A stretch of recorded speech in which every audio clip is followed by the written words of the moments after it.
మనమైతే కేపీహెచ్పి నుంచి అయితే బయలుదేరిపోయినాం ఫ్రెండ్స్. చూస్తున్నారు కదా, ఇదైతే లులు మాల్.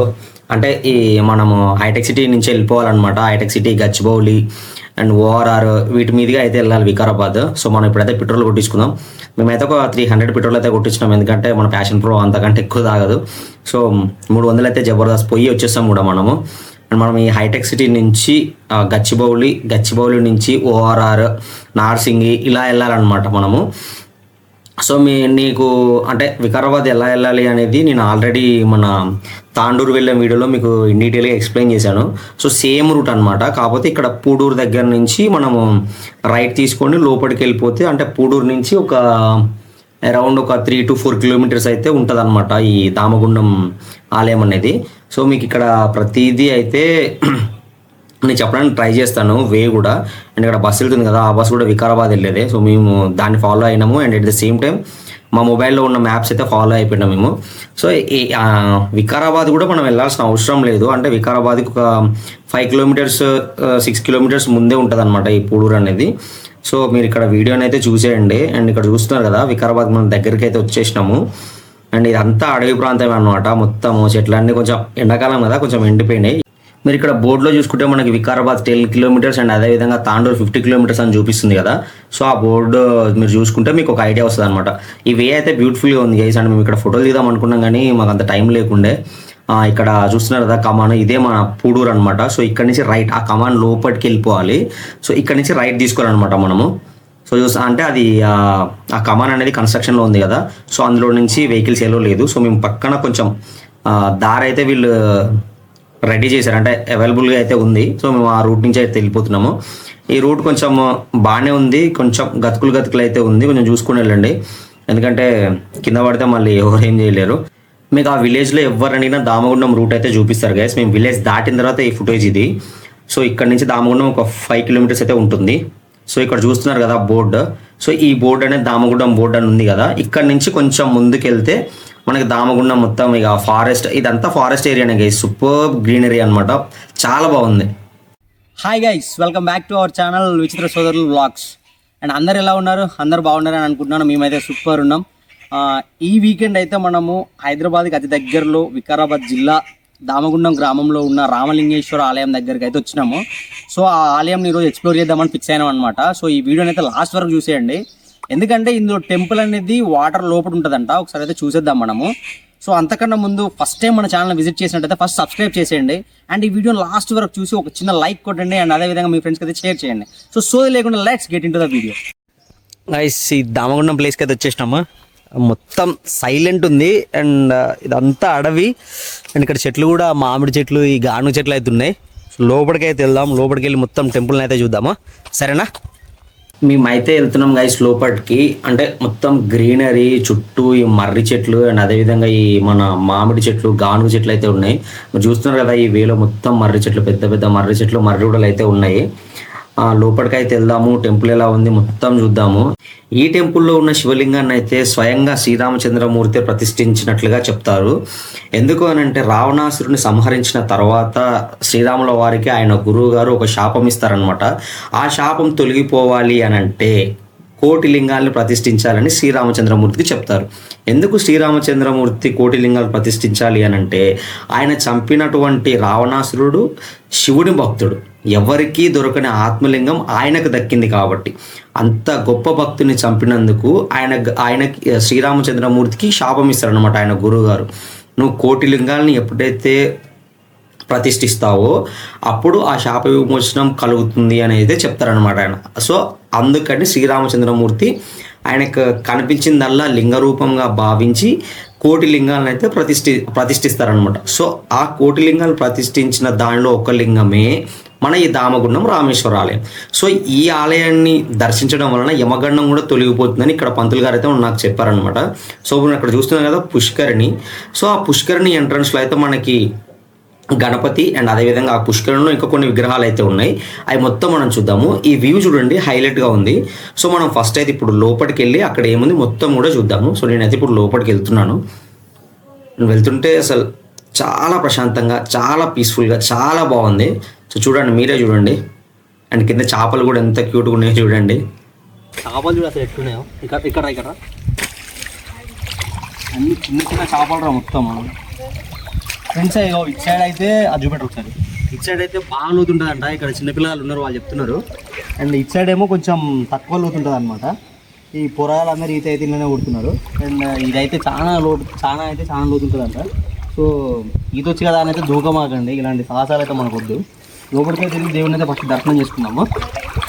ఇది మొత్తం చూడండి, మొత్తం వాటర్లో నుంచి నడుచుకుంటే మెల్లగా జారుతుంది. అది కొంచెం ఇక జారుతున్నది మొత్తము. వచ్చేటప్పుడు ఒకసారి చూసుకొని రండి, మొత్తం జారుతున్నది. ఇది అంతా పాకరే ఉన్నది, ఇక మొత్తం పాకరే. మన గర్భగుడి దగ్గరికి అయితే వచ్చేసాము, దేవుడిని అయితే చూద్దాము. దామగుండం అని పేరు ఎలా వచ్చింది అని అంటే, దాముడు గుండెడు అనే ఇద్దరు రైతులు ఉండేవాళ్ళు. సో వాళ్ళు ఆ టైంలో వ్యవసాయం చేసుకునే వాళ్ళు అనమాట. అంటే మనం పొలం పండించాలంటే ఇప్పుడు ట్రాక్టర్ పెట్టి దున్నుతున్నాం, కానీ ఒకప్పుడు అయితే ఎడ్ల బండ్లు కదా. సో ఆ ఎడ్ల బండ్లోకి అంటే నాగలి కట్టి ఆ నాగలికి ఎంతో కొంత బరువు పెట్టి ఆ బరువుతోటి పొలాన్ని దున్నేవాళ్ళు అనమాట. సో ఆ బరువు ఇక్కడ వీళ్ళు ఏం చేశారనంటే, ఒక రాయి కోసం ఎత్తుకుతుండగా శివలింగం అయితే బయటపడ్డది. సో వీళ్ళు ఏమనుకున్నారు, దాన్ని రాయి అనుకొని చెప్పేసి ఆ రాయితోటి పొలాన్ని దున్నడం అయితే మొదలు పెట్టారనమాట. సో ఆ రాయి వీళ్ళు ఒకరోజు తీసుకొచ్చి పొలాన్ని దున్నిన తర్వాత మళ్ళీ తర్వాత రోజు వస్తే ఆ రాయి అక్కడ లేకుండా వీళ్ళు ఎక్కడి నుంచి తీసుకొచ్చారో అక్కడికి వెళ్ళిపోయింది అనమాట. ఇలా 2-3 రోజులు జరిగిన తర్వాత ఆ పరమశివుడే వీరి కళలో ప్రత్యక్షమై, నేను శివుడిని, నాకు ఇక్కడ ఆలయం నిర్మించండి అని చెప్పారంట. సో అప్పుడు ఈ దాముడు గుండెడు ఇద్దరు కలిసి ఈ ఆలయాన్ని అయితే నిర్మించారు. ఇక అప్పటి నుంచి ఈ పుణ్యక్షేత్రాన్ని, ఈ ఆలయాన్ని దామగుండం రామేశ్వర ఆలయంగా అయితే పిలుస్తున్నారు. సో ఇక్కడ స్థల పురాణం అయితే ఈ విధంగా చెప్తుంది అనమాట. సో ఇక మీరు ఇక్కడ చూడండి, ఈ టెంపుల్ అంటే ఈ శివలింగము ఈ పుష్కరిణి మధ్యలో ఉంది. అండ్ నాకు చాలా బాగా అనిపించింది. స్వయంగా నా చేతితో నేనైతే అభిషేకించాను అనమాట శివుణ్ణి. అండ్ నేను ఇంతవరకు ఎప్పుడు కూడా చేయలేదు, అంటే అంత ఫ్రీడమ్ ఏ టెంపుల్లో ఇవ్వలేదన్నమాట. నేను చాలా అంటే చాలా హ్యాపీ. చూడండి గైస్, ఈ టెంపుల్ అయితే చాలా బ్యూటిఫుల్గా అండ్ చాలా పీస్ఫుల్గా ఉంది. చుట్టూ కొండలు, పచ్చని చెట్లు, అండ్ అదేవిధంగా ఈ పుష్కరిణి మధ్యలో ఈ టెంపుల్ అయితే ఉంది. చాలా బ్యూటిఫుల్గా ఉంది. అండ్ ఇంతవరకు ఈ పుష్కరిణి వాటర్ లేకుండా ఒక్కసారి కూడా లేదంట. ఎనీ టైం వాటర్ ఉంటాయంట ఇందులో. ఇది ప్రత్యేకత ఈ టెంపుల్లో అయితే. అండ్ అదేవిధంగా ఈ పుష్కరిణిలో మనకైతే అయ్యప్ప స్వామి విగ్రహము, అండ్ మళ్ళీ ఇటు సైడ్ చూసుకుంటే దత్తాత్రేయ విగ్రహము, అండ్ అటు సైడ్ చూసుకుంటే శివపార్వతులు, మళ్ళీ అటు సైడ్ చూసుకుంటే సరస్వతి దేవి, అటు సైడ్ మళ్ళీ లాస్ట్లో కాలభైరవుడు విగ్రహము, ఇవన్నీ ఉన్నాయి అన్నమాట ఈ టెంపుల్లో. అండ్ ఈ టెంపుల్కి మీరు ఒక్కసారైనా విజిట్ చేయండి వీకెండ్స్లో అయితే. ఎందుకంటే ఆ సిటీలో పొల్యూషన్ అంతా ఉంటుంది కదా, ఇక్కడ చాలా పీస్ఫుల్గా మైండ్ అయితే చాలా రిలాక్స్ అయిపోతుంది. నాలాగా సాఫ్ట్వేర్ జాబ్ చేసే వాళ్ళు అయితే ఆ స్ట్రెస్ రిలీఫ్ కావడానికి ఇలాంటి టెంపుల్స్కి, ఇలాంటి పీస్ఫుల్ ప్లేస్కి అయితే ఖచ్చితంగా విజిట్ చేయండి.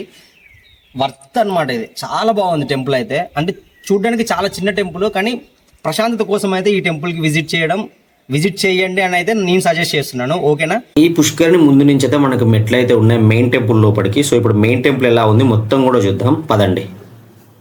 గైస్, ఇక్కడ చూస్తున్నారు కదా, మనకైతే గరుడ విగ్రహం అయితే ఇక్కడ ఉంది. అంటే నేను ఇంతవరకు గరుడ విగ్రహము మన విష్ణుమూర్తి టెంపుల్స్లో అయితే చూశాను, వెంకటేశ్వర స్వామి టెంపుల్లో కానీ, లక్ష్మీనరసింహస్వామి టెంపుల్లో కానీ చూశాను అనమాట. కానీ ఫస్ట్ టైం శివుడి టెంపుల్లో గరుడ ఉన్నారు.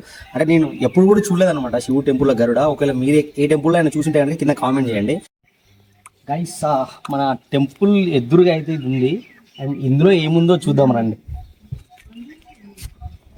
ఇక్కడ చూస్తే లెఫ్ట్ సైడ్ ఒక, ఇది right side, okay, right side ఒక రూమ్ అయితే ఉంది, చూద్దాము. మా భయం అవుతుంది. ఇందులో అయితే ఏం లేదు గైస్, జస్ట్ ఇలా ఉంది సింపుల్గా టెంపుల్. అంటే టెంపుల్ అంటున్నా, ఈ రూమ్ అయితే ఇల్లు ఉంది. అండ్ ఇక్కడ ఏ పాత్రలు అయితే ఉన్నాయి, మేబీ అందులో ఏమన్నా వండుతారు కావచ్చు. ఇవైతే ఇట్లా అయితే ఉంది. అండ్ మనకి లెఫ్ట్ సైడ్లో కూడా ఇంకొకటి ఉంది, అది కూడా చూపిస్తాను చూడండి. రైట్ సైడ్ రూమ్ అయితే చూసేసారు కదా, ఇప్పుడు లెఫ్ట్ సైడ్ సేమ్ ఇట్లనే ఉంది ఇంకొక రూమ్ కూడా, కాబట్టి పెద్ద ఉంది. ఇది కూడా చూద్దాం రండి. భయం అయితే మొత్తం ఇంత పెద్ద పని జబ్బర్ వస్తుందా, ఏం డిజైన్ వస్తాము. ఆహా, ఇందులో అయితే ఏం లేదు. నార్మల్గా అయితే ఒక రూమ్ లా అయితే ఉంది. ఇది జస్ట్ ఒక గోపురం లా అయితే ఉంది, ఒక రూమ్ లాగా. ఇది మొత్తం నెరలు వచ్చినాయి, దీనికి ఏడుకాడి మొత్తం పగిలిపోయి నెరలు అయితే వచ్చినాయి. చూసారు పైన చూపెట్టా, ఇవన్నీ నెరలు చూడండి ఎట్లున్నాయో, మొత్తం నెరలు అయితే వచ్చినాయి. అంతా కింద చూడండి, మొత్తం ఈ చెక్క కట్టెలు అన్నీ వేసి బాగుంది ఇది కూడా. అండ్ లోపలికి ఇంకా అటు సైడ్ వెళ్తే మన చెట్లు అయితే ఉన్నాయి, అవి కూడా చూపిస్తాం. మేబీ అక్కడ కొంచెం పొయ్యిలు అవి ఉన్నాయి, అవి కూడా చూపిస్తాను రండి.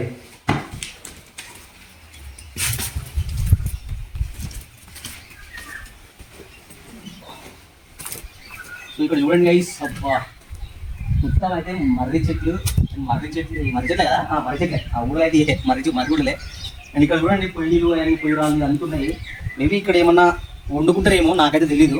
మేబీ వండుకుంటారేమో, ఎందుకంటే అక్కడ కట్టెలు కూడా ఉన్నాయి చూడండి. ఇక్కడ కట్టెలు ఉన్నాయి, ఇక్కడ పొయ్యిలు ఉన్నాయి. మేబీ వండుకుంటుండొచ్చు నాకు తెలిసి అయితే. అండ్ చెట్లు అయితే మరీ టూ మచ్ ఉన్నాయి. ఎవడన్నా నాకు తెలిసి ఏమన్నా ఈవినింగ్ టైంలో ఆ టైంలో వస్తే మాత్రము వణికిపోతారు ఏడు కాడికి, అంత స్కేరీ ఉన్నాయి అనమాట ఈ చెట్లు అయితే. చూడండి ఒకసారి, చూడండి ఇలా పైకి చూపెట్టు ఒకసారి, ఊళ్ళో చూపెట్టు.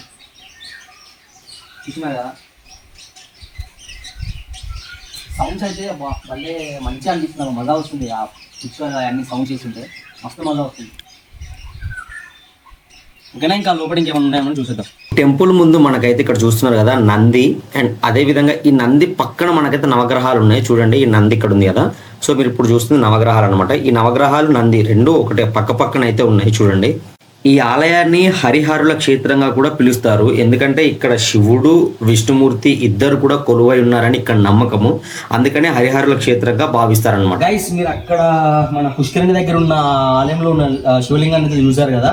అండ్ ఈ టెంపుల్ వచ్చేసి మనకి మెయిన్ టెంపుల్, ఇందులో శివలింగం ఉందన్నమాట. సో మీకు ప్రతిదీ కూడా చూపిస్తాను, లోపలికైతే వెళ్దాము. అంతకంటే ముందుగా మనకి ఇటు సైడ్ ఆంజనేయ స్వామి విగ్రహం అయితే, ఆంజనేయ స్వామి టెంపుల్ అయితే ఉంది, అది కూడా చూసేయండి మీరు. సో ఇక్కడ చూస్తున్నారు కదా గైస్, ఇది ఆంజనేయ స్వామి టెంపుల్. సో ఇది మన మెయిన్ టెంపుల్కి కుడివైపు అయితే ఉందన్నమాట. మీరు ఇక్కడ చూసుకోండి. అంటే మాకు చాలా ఆకలిస్తుందని చెప్పేసి అక్కడ కొబ్బరి చిప్పు ఉంటే తీసుకొని తినేసినాం మేము ఇక్కడే. సో మరి మీరు ఇక్కడ చూడండి, మనకి ఇక్కడైతే ధ్వజస్తంభం ఉంటుంది. శివుని క్షేత్రంలో ఎక్కడ కూడా దీపస్తంభమే ఉంటుంది, కానీ ఇక్కడ ధ్వజస్తంభం ఉంటుంది చూడండి. ఓకేనా, మనం అయితే ఇప్పుడు లోపలికి వెళ్దాం రండి.